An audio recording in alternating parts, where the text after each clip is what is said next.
Anyways, We're back. we're back. I'm Alli, and this is Solomon. It is. Hi guys, we are here at Allsop Park.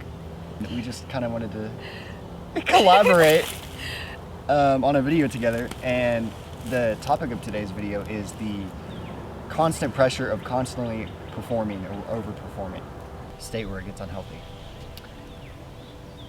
I'm gonna let Alli do her thing, and I will be back to join in. But yeah, I'll let her do her thing. Yeah. Well, we've tried this video now 3 times, and each time someone has walked past, and that kind of made me spark up a new intro, because I didn't realize how accessible the place that we're at is, but people love to just walk around here. And I was telling Solomon when people were walking by, even though I was kind of getting embarrassed and cringing, I think the whole point of this video is to sort of express the power in being vulnerable and I think intimacy. I think oftentimes whenever other people are around, we try and almost expel our natural selves. I think we try and lower our voices or raise our voices or seem smarter or suppress, our personality. And whenever that case is, I think there's a lot of importance, in being true to who you are.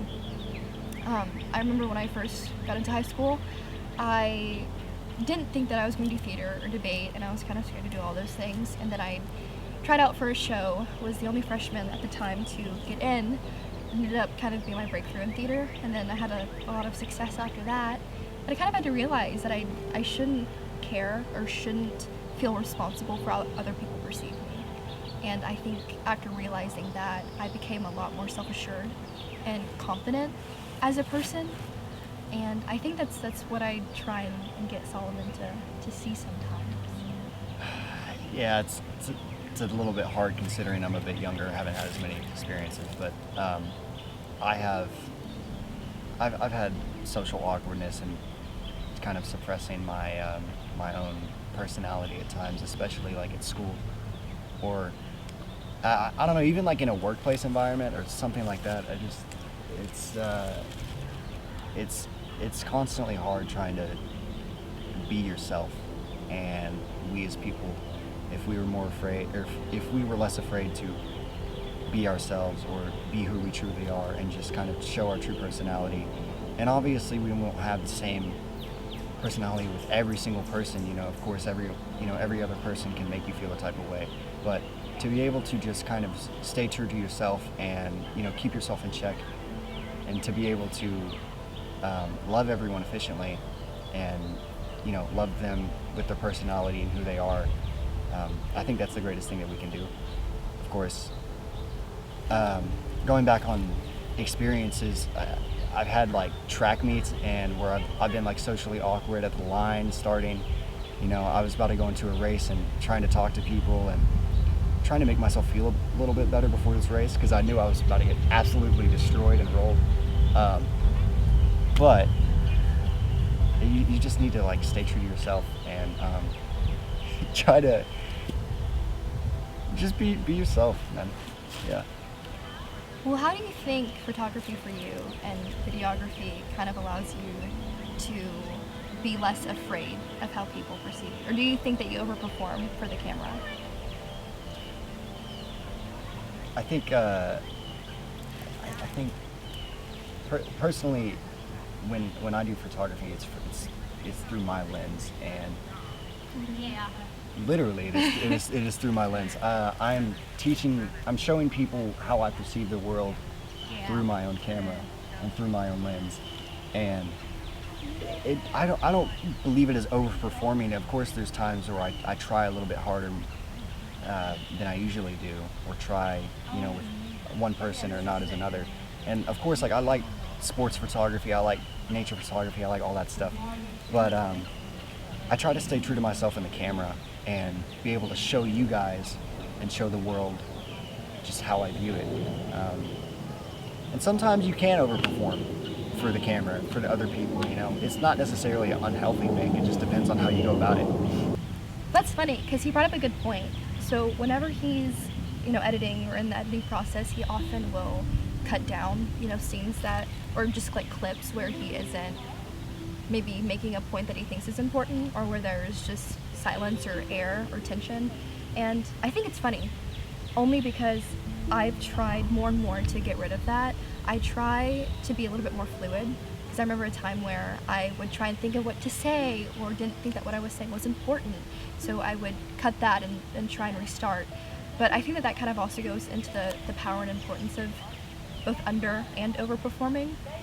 I think when we try to kind of fake our way to the top in the way of trying to redo things over and over, I think we lose the authenticity within that, right? I often think that the first, maybe second, but often like the first take is some of the realest. You have a lot of bloopers and you have funny moments, but I think that's what kind of makes it special. And I think that's kind of what life a lot of the time is, because it's our first time ever at doing anything. I think there's a lot of power and passion I think we can hold within first moments and experiences. Yeah, and when we film these videos, or when I film a video or something like that, I don't go off a script. We are truly speaking from our minds and our hearts right now, and just what we feel. I don't ever go off a script. As much as I would love to like kind of write my ideas down, I just don't go off a script. And I think it makes it more natural that way. Yeah.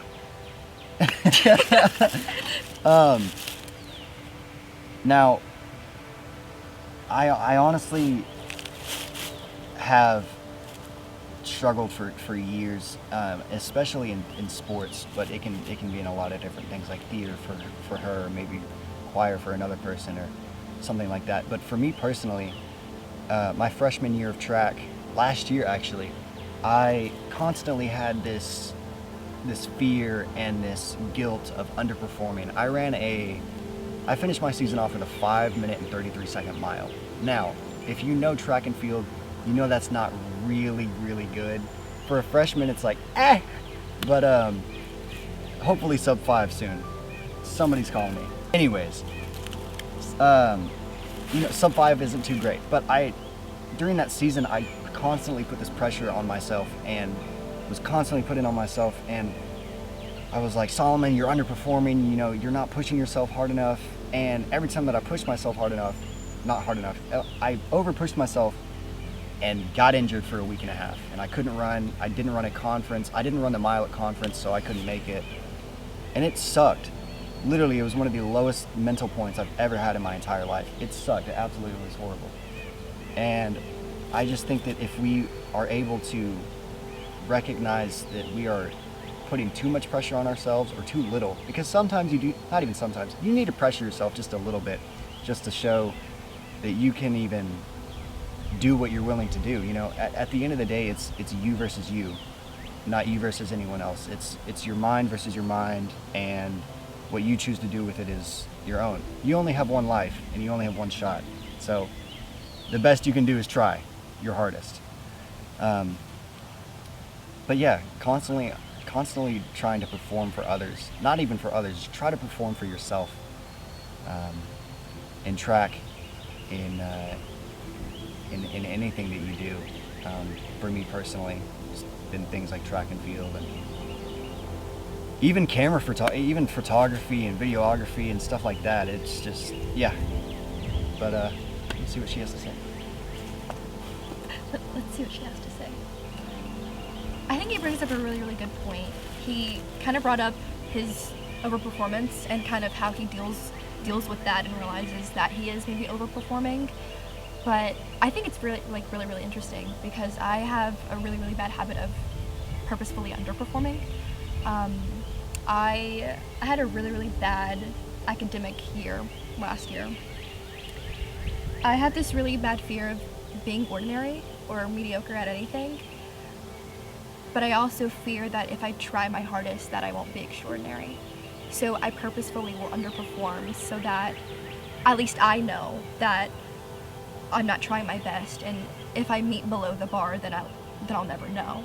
And so it's this weird kind of push and pull dynamic that I've had with academia and theater and debate. I won't purposefully prep or read my script or do my best, because I know that if I do that, then that's better than me actually trying, and then me knowing for sure that I wasn't extraordinary. And so that's something I've kind of had to deal with and process and learn time and time again.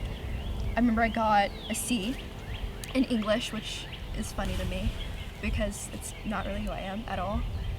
But it was because I wouldn't put forth any effort into completing assignments, so I just wouldn't do them because I was so terrified that if I actually put in the effort that I wasn't going to do as great as I thought, or be as great as I thought I'd be.